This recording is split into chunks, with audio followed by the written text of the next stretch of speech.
Y'all. Y'all ready to get into this? Are you ready to get into these Real Housewives of Atlanta? Woo, we got a whole lot to talk about. Where my peach? Where my peach? Okay, y'all. Look. This is not a live video. You know, I normally do live, but this is not a live. I decided to pre-record early. You know, I had got the screener early. I wanted to review it early so that I could go about my business. I'm probably somewhere right now at the watch party. And you know, at a watch party, you can't watch nothing. But hopefully they didn't change too much. Because I got a whole bunch of notes I'm about to dive into for us to discuss. Because, you know, I got a lot of thoughts about this. Okay, you know, they got a lot of new taglines. They got a new intro. You know, it's a whole new look as the drama picks up for the 12th season of the Real Housewives of Atlanta. Can you believe it's been 12 years? Y'all been watching this for 12 years. Oh my God. I don't even know. I don't even know where to start. Okay, let's just start at the beginning. How about we go dive into these taglines? The taglines that already came out. You know, we've been discussing these for a couple of days now. You know, I dropped them over on Straight from the A, and you could have seen them elsewhere as well. In order of peach holding person. Okay, let's start with Kenya Moore. Kenya Moore's tagline: I was going with the wind, fabulous. Wait a minute, no, I got that wrong. I was going with the wind. Now I'm back and I'm just fabulous. And you know, I'm putting my ATL spin on it, okay? Then there's Eva. Eva the diva. Now, I don't know about you, but Eva kind of messed up the flow. I understand she was with child and everything at the time. And, you know, putting her in a gold dress while everybody else got on, you know, pale yellow and white, it just seemed, I don't know, out of place maybe? I guess. You know, everybody got on their own shade of something. But, you know, Kandi, it's funny because Kandi and Porsha both have on white. And Nene and Kenya both have on yellow. And, you know, Cynthia fading into the distance with pale yellow. But, you know, I digress. Let me continue on with these taglines. Eva's taglines: I'm living my dreams, but not above my means. Did she really say that? Okay, I'm going to keep going. Kandi. Y'all know Kandi. Here we go, Kandi. Kandi said, don't check for me unless you have a check for me. Okay, Kandi, we see you. Then we have Porsha. Porsha, I got a whole lot for you this season, but it's coming. Okay, the Phoenix has risen, and I'm saying bye ashes. Bye ashy. Okay, we get it. Cynthia, the only time I look back is to see how far I've come. Okay, Cynthia, don't look back, girl. Don't look back. I see you. Nene, I'm on a spiritual journey and I'm traveling first class. Okay, Nene is traveling first class on her spiritual journey. And I guess she's going to need it this season because Kenya Moore did not come to play. Okay, she didn't. Okay, let's go ahead and dive right into this season 12 premiere. Y'all already know it starts out with Miss Kenya Moore. Kenya Moore is back. Can you believe it? She has a baby. No, but first, before we get into Kenya Moore, the whole episode starts with an explosive fight. Nene screaming, no. Eva in the middle with her pregnant belly. You know, Kandi, Cynthia, I don't know, it's just all jumbled up. A cameraman in the middle, and you know how it goes with Nene and them cameramen. But there was a fight. But the fight happened 6 months into filming, and we not gonna see anything about it. But they showed it to us. So, okay, Real Housewives, we gonna give you that. You know, Eva comes up and she's like, look, let's start from the beginning. Rewind. So we rewind. Here's Kenya. Kenya Moore, she's back. We already know she's back. Straight from the A was the first person to tell you that Kenya was coming back. You know, I released that information back in, was it April or May? I told y'all the Grinch was back, and everybody was like, no, she ain't. No, she ain't. I was like, yes, she's back full time. She has a peach. I said with certainty that she was back, and she was. While your other fave bloggers were telling you Kenya was still in negotiations, I told y'all there was no negotiation to be had. Kenya was back. Shout out to straightfromtheA.com. But anyway, I digress. Kenya's back. She's with child. You know, she's bringing baby Brooklyn along with her. But coincidentally, where is her man? Where is her man? We can't find him. We don't know where he is. He's nowhere to be seen. Kenya and baby Brooklyn are living the single mother life. You know, over there in Moore Manor, you know, in North Atlanta, chilling in the woods. You know, we see a picture of Marc on the counter. We see a picture of Marc. We see him, but where is he? You don't know. We can't find him.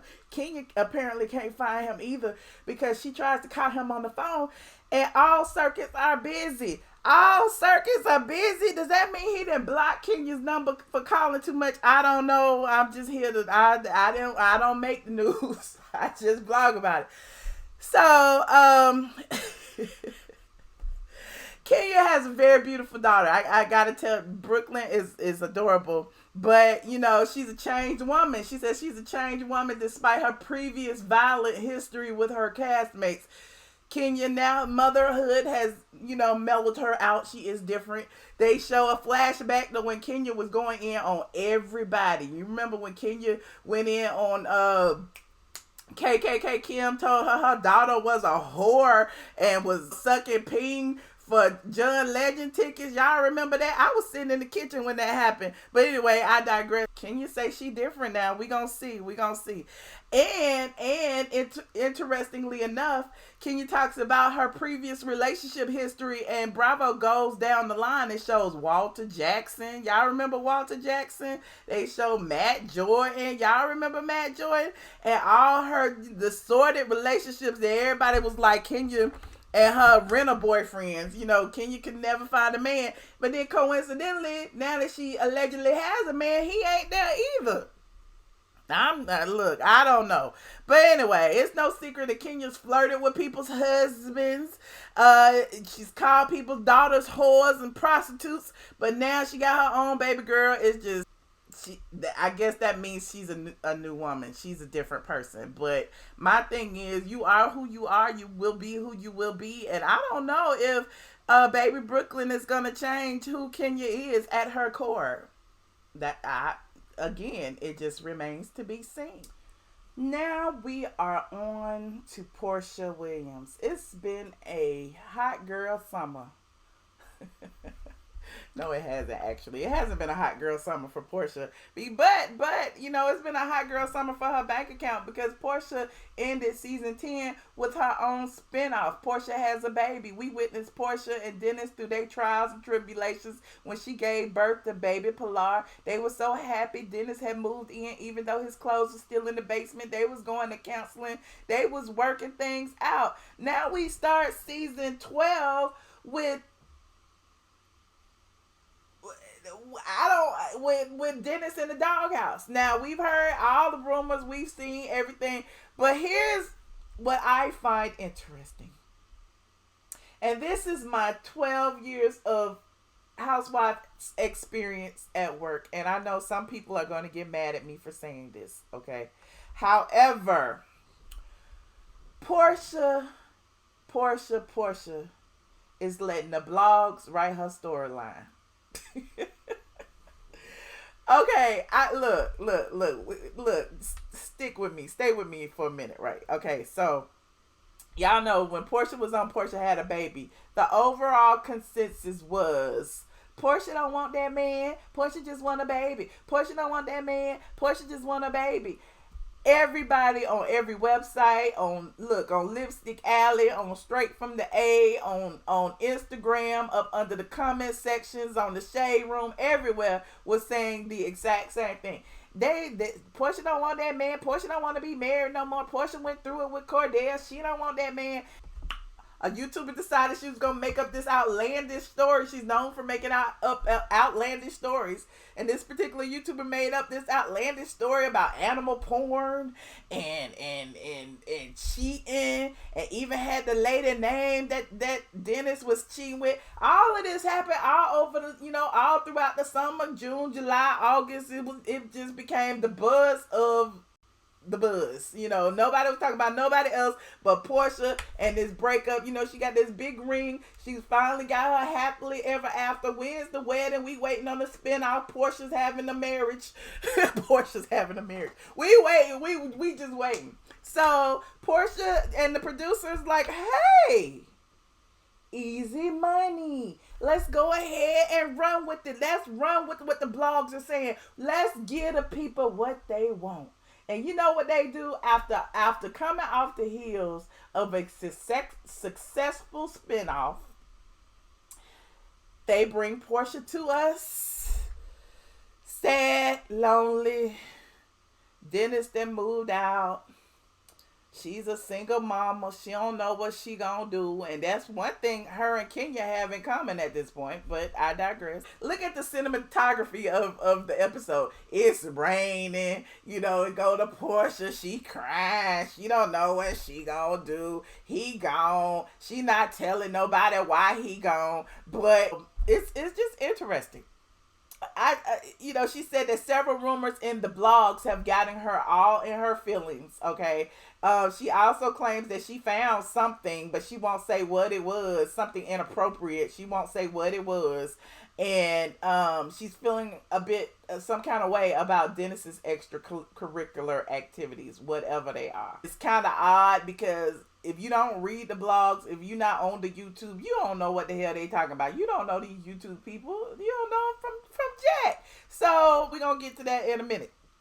So Porsha, congratulations, she turned lemons into lemonade by letting the blogs write her storyline. And we're going to get to that. Next up, we catch up with Kandi Burruss. Kandi Burruss is in the midst of adding to her growing family. She already has a stepdaughter and a daughter who, are about to leave the nest almost. Then there's baby Ace. And now, remember last season, her and Todd had 2 embryos brewing, and they were like, no child left behind. We doing something. They had met with Dr. Jackie, met with the surrogate, was interviewing surrogates. Now it seems that Kandi decided to go with the woman we met last season on the show. The lady's name was Shadina. And when Kandi first appears on the show, Kandi decides she's going to FaceTime Shadina to catch up.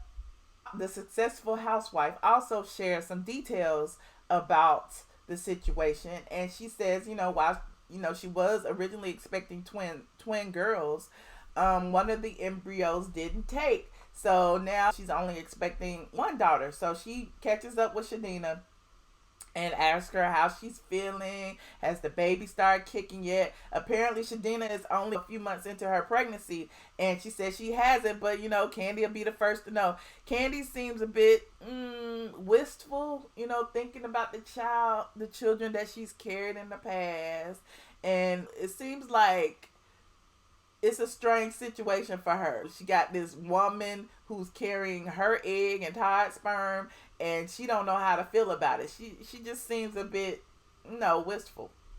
So that being said, Ace is there as well when Kandi's on the call, and Ace kind of talks to Todd, and he was like, is mommy buying my sister from the store?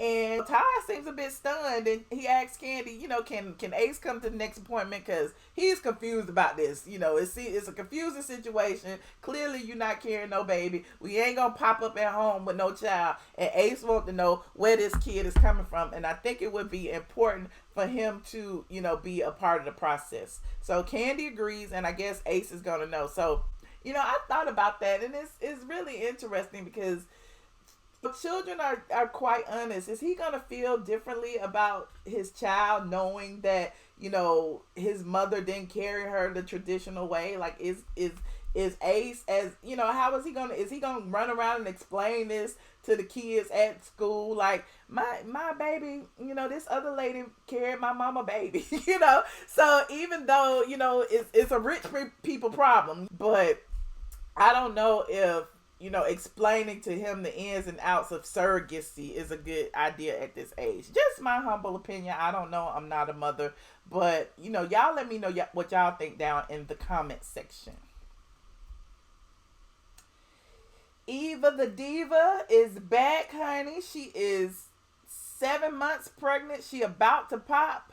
She couldn't have picked a better time to be with child. In fact, last season, she was bouncing from house to house. Her bridesmaids was spilling her tea, talking about she was renting a house over there and borrowing the house over here, and she still can't find a house, and she don't have nowhere to live, and her credit bad, and she driving around with a Jeep and a CPN number. It was all kind of rumors going on about Eva. But this season, apparently, Eva said she gonna get it all together. She done got it all together, and she is not living above her means, hence her tagline. However, the first scene we get with Eva, we find out she homeless. They don't have nowhere to live. They still haven't found a house. But she make it seem like, she want all this stuff. She want a pool. She want, I don't know, crown molding. She wants a stainless steel kitchen. I don't know what she wants. But apparently she can't find it in Atlanta with all these houses around. I suspect she can't find it in her price range in the city of Atlanta. Because y'all know within the city of Atlanta,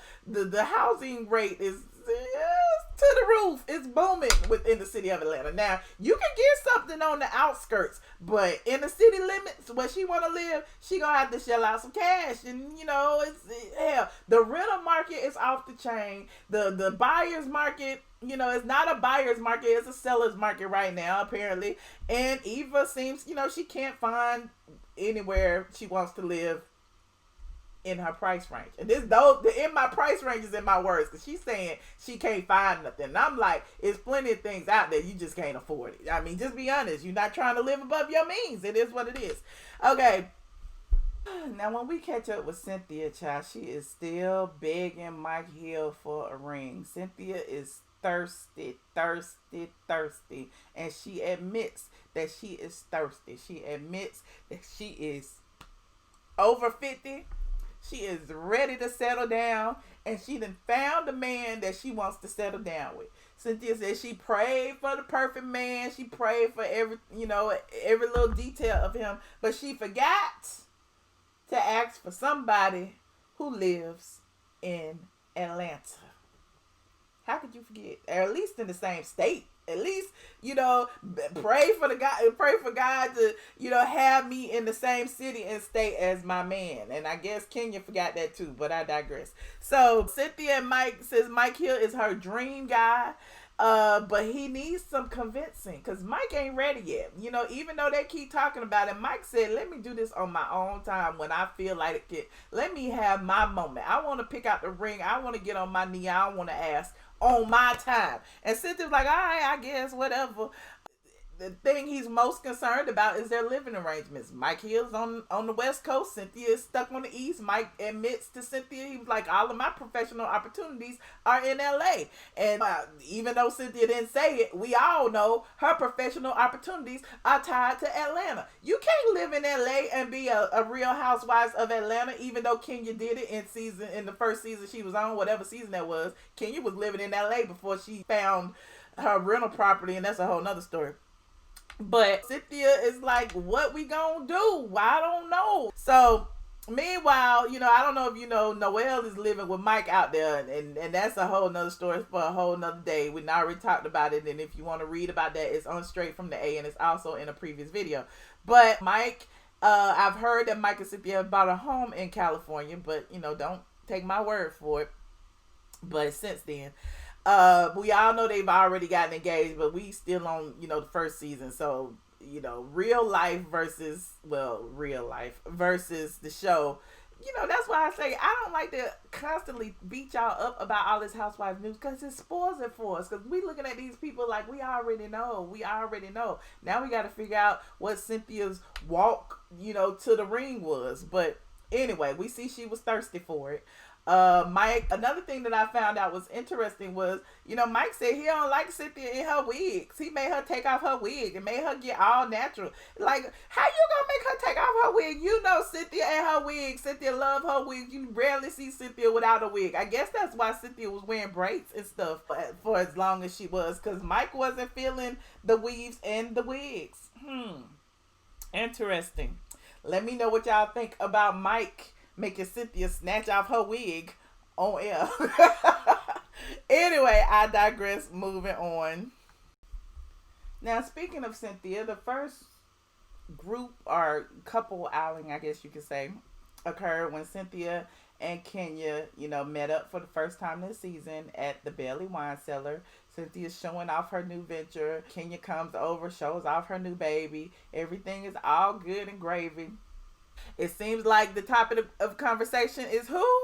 Nene Leakes. Nene Leakes ain't even really appeared in the show besides that fight scene at the beginning. But Cynthia and Kenya choose to discuss Nene. Nene accused Cynthia of betraying her, for the things that she was doing behind the scenes to bring Kenya back. And in my opinion, it's not the fact of bringing Kenya back. It was just the fact of you just straight out lying and being deceitful and sneaking around and, saying, what she was supposed to pretend that Kenya wasn't there. They show all of those clips when Cynthia and Kenya finally meet. Okay, now that that's all over and Nene has said, I ain't messing with none of y'all no more, Cynthia admits that she hadn't spoken to Nene, their friendship is strained, or actually they don't have a friendship no more, and Kenya seems quite pleased at that. She brings up the fact that Nene, back in the day when she invited Walter Jackson to her wedding, didn't take into account that Walter was Kenya's ex, but we all know Walter wasn't really Kenya's ex. Walter was just a renter dude. Like, so if Walter and Kenya's husband, and Nene's husband are friends, she could, why not invite him to her wedding? You can't take into account somebody's exes when it comes to your wedding. Like Nene said, I wasn't thinking about you when I was inviting people to my wedding. I was thinking about me and being fabulous. So Blue, move on. But, Kenya brings that up as if that, absolves Cynthia of doing the exact same thing. But Cynthia and Nene were friends. Kenya and Nene were not. So I would expect a certain level of consideration from Cynthia before I would think of the same from Nene to Kenya. Just my humble opinion. Cynthia decides to speak about the whole situation with Porsha, what's going on the internet, the bestiality rumors, the animal stuff. Like, it's just all kind of stuff going on the internet streets. Like, people have an active imagination and they just run with things. But again, I digress. So Kenya wants clarification. Kenya was like, wait a minute. Was he actually doing it with animals? Or was he simply watching it? I doing it like animals? I just need to know. So I'm just like, what difference does it make, Kenya? Like, as if one is better than the other, I guess, why are you fantasizing about what Porsha and Dennis do in the bedroom, A, and B, why are you normalizing watching animals do it? I'm just saying. I'm just asking. So, anyway, I'm like, does Kenya have that on her fire? Is that's what's on Kenya's fire stick these days since Marc ain't around? Meanwhile, on the other side of town, we got Porsha, still sad, still lonely, still trying to find a tear about Dennis moving out. Porsha says she's going through a big depression. She ain't been able to get out of bed. It take her hours and hours to get dressed. She hasn't returned to work yet, but she will soon. But she says she doesn't want to leave the house. Her mom and her sister sitting around just looking at her. Just looking at her. But it's like Porsha telling them, I thought he was my forever. I thought he loved me. I don't know what I'm gonna do. We got a baby. And it was just like, oh girl. I want to feel for Porsha. I really do. But because I know it's some bullshit because I know it's it's not factual. It's like because I know that she and Dennis were still together during this time. I'm just like, girl, make them coins. Make them coins, get them dollars, child. But you know, I digress. We gonna roll with it. Let's just pretend that they really are broken up. Let's just pretend. So Porsha asks, was it all a dream? You know, did she spend an entire spin-off show faking her happiness? Is she faking now? I don't know. But you know, the people want to know how things went south. How did things go south over what you read in a blog? Y'all leave your comments down below and let me know what had happened. How did she break up over things that were said in a blog? Do you automatically just believe what is said in the blog? I don't know. Our producers pranking us with this. Our producers pranking us with this story about Porsha.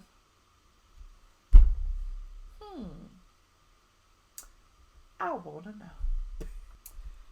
Now you know things would be messy without a little OLG gang, without a little Kandi Burris, and without Kandi getting in Porsha's business. Now, there's a reason why Kandi and Porsha are in the center this season. That's because basically the bulk of the season is surrounding Porsha and Dennis's fake breakup, and Kandi, and you know, whatever involvement she's gonna have in it, and her surrogacy. So, of course, it's the opportunity for Kandi to utilize her branding. And, you know, OLG gang is the source of the gossip. It's the place for the gossip. So, it's a whole bunch of old ladies meeting at the old lady gang. I'm kidding. So, Cynthia, Kandi, and Eva, you know, decide to share an outing at the old lady gang. And lo and behold, coincidentally, who is there? The mistress, aka Sincerely Ward, who used to be on Wax Atlanta back in the day. Now, Sincerely and Kandi and probably Eva are pretty cool friends. Sincerely utilizes Eva's husband to write her cease and desist letters and all of those things. So there's a tie to Sincerely Ward and the Real Housewives of Atlanta cast. Now, that being said, Lil Boozy, aka Tasha K, was the person on YouTube who started those rumors. Now, I don't know if Tasha K was fed those rumors. I don't know if she made up those rumors. I'm prone to believe that it was all a subject of her imagination. Now, the situation, perhaps she was trolled. I'm going to give Lil Boozy the benefit of the doubt because she's been trolled before. People see her things all the time and she runs with it without no clarification. So perhaps producers trolled her to do this.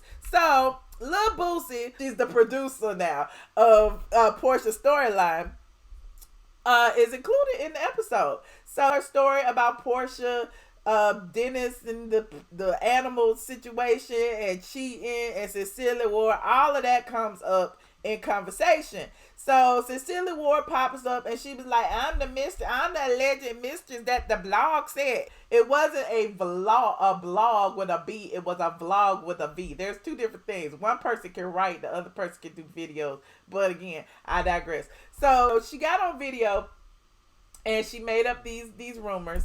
And so Sincerely Ward, I've heard through the grapevine, sent her a cease and desist back when it all started. The cease and desist was written by Michael Sterling, who happens to be Eva Marcel's husband.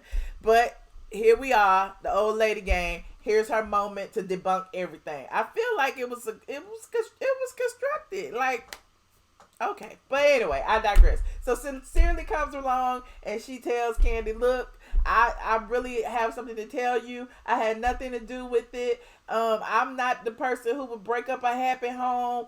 Don't be putting my name in this mess. My name West and I am an actress. Okay. But anyway, she seems sincere. Cynthia believes that she has nothing to do with it. Eva believes that she has nothing to do with it. Kandi, on the other hand, she's like, I guess, I'm not saying that he won't cheat, but I don't know if I believe it either, but I just know some things about him, and I'm just keeping my mouth closed because I've been involved in it before, and we all know how that turned out. Kandi seems to be upset that the mess was brought to the old lady gang, but she had to sign off on it. Did she have to sign off on it? I don't know, but anyway, so now we know what Kandi's involvement is going to be as far as, with Porsha. And Porsha is probably going to feel some kind of way, or is she? Interesting. Now, after the news breaks of Dennis's mistress, the mistress that was in the blogs, the mistress has said, look, I don't know him. He don't know me. I haven't reached out to Porsha because I don't know her either. The ladies have all decided that it's good news, right? That's good news. We can all move on. We can tell Porsha together. So they decide, that they're gonna tell her, but they just don't know when. Well, the when, WHEN, comes pretty quickly, because apparently Kenya decides she gonna be the one to spill the beans when it comes to Porsha. So let me back up. Kenya decides she's going to have a Barbie-themed party for baby Brooklyn. She invites all of the ladies to dress up as Barbie dolls. We got Cynthia as the thirsty bride Barbie. We got Porsha as holiday Barbie. We got Kandi and Ace as rockstar Barbie. We got Eva as the workout Barbie, and Kenya says she got her own Barbie, so she just herself. She Kenya Barbie. So they all, meet for this kids party. Eva decides she's not gonna bring her kids because apparently she don't like Kenya, or she don't like Kenya's energy. And Cynthia was like, yeah, you're right. You shouldn't have. You don't know Kenya like that. So maybe you need to wait to bring your kids around her or whatever. Porsha seems stunned to hear that. She's like, wait a minute, this is a kids party, and you telling her don't bring the kids? What's up with that? So meanwhile, Porsha and Kenya share a moment. They're both the new moms of the gang. They, share a moment in the back, and they're talking. They seem to have formed a bond over the fact that they're both mothers. Kenya and baby Brooklyn, and Porsha and baby P sat back in the back, and Porsha was like, it's so good that we're now finally cool enough to be friends, and especially after I dragged you across that stage that time. And Kenya was like, yeah, it's great, especially after you called me ashy. It's so good that we can find a common bond, because I changed because I have a baby. I'm paraphrasing here. So because they're sitting there with each other and bonding and everything, Porsha decides to share with Kenya that Eva was being messy by not bringing her kids, because Kenya was like, everybody came, everybody brought their kids. I think it was adorable. And then, except Eva. And Porsha was like, well, Eva said she didn't bring her kids because she don't know you like that. She don't know your energy. And oddly enough, Cynthia co-signed with her. And Kenya seemed stunned that Cynthia would say such a thing, and Cynthia would do such a thing. She's really in her feelings. So, long story short, because Porsha shared that with Kenya, Kenya decides to share something with Porsha. But the odd thing is, Kenya opened her mouth when the ladies had already told her, don't tell Porsha, please don't tell her, because Kenya overheard them talking about it earlier. I kind of passed that in my commentary, but Kenya overheard the ladies talking about it, trying to figure out if they were going to tell Porsha now or tell Porsha later, and they decided they would tell her later. So Kenya was like, well, I'm going to tell her. They was like, no, don't tell her. So that being said, Kenya took it upon herself to tell her anyway. So they in the back room. Kenya's like, well, the girl that was in the blogs, that was allegedly Dennis's mistress or whatever, sincerely came up to the old lady gang. I guess it was the old lady gang. Well, she said Kandi's restaurant, so I'm assuming, she knows that Kandi's restaurant is the old lady gang. So she said sincerely came. And, Porsha was surprised. She was like, sincerely from the blog. And Kenya, like me, knows it's not a blog. She was like, no, it's not from the blog. But yeah, it's from a vlog.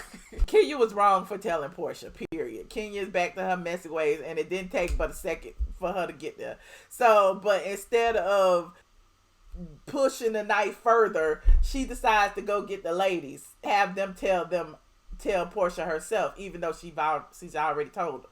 So earlier when she overheard the ladies talking about it, she was saying in her confessionals, like, I wouldn't be able to show my face if that was my man being talked about like that. I would be so embarrassed and humiliated. So it's interesting that she was the one to tell Porsha to embarrass and humiliate her. She hasn't changed whatsoever. So team twirl on that, okay? But anyway, I digress. The ladies all come in. They share with Porsha about the situation. And, you know, even Kandi was like, you know, I ain't want to be a part of this. I didn't. You know, Kandi seems pissed that Kenya took the liberty to tell Porsha and feels like, you know, she was about to be railroaded. But, you know, fortunately, Porsha took the information in stride. She was like, oh, okay. Hey, well, I guess that's one thing off the public's plate. Like, so basically she's saying publicly we've debunked these rumors, but privately she says there's something else going on. That being said, the translation in my mind is, yeah, the rumors were totally fake, but I'm running with this story because this is my storyline. This is my storyline. This is my song this season, and it is what the people want. So that rounds out my commentary. Hopefully you enjoyed it. You can also read the written version on straightfromthe.com. Please let me know what you thought of this premiere episode of the Real Housewives of Atlanta, and you know, like this video, damn it. Oh, and don't forget to subscribe and visit straightfromthe.com. I will see you later.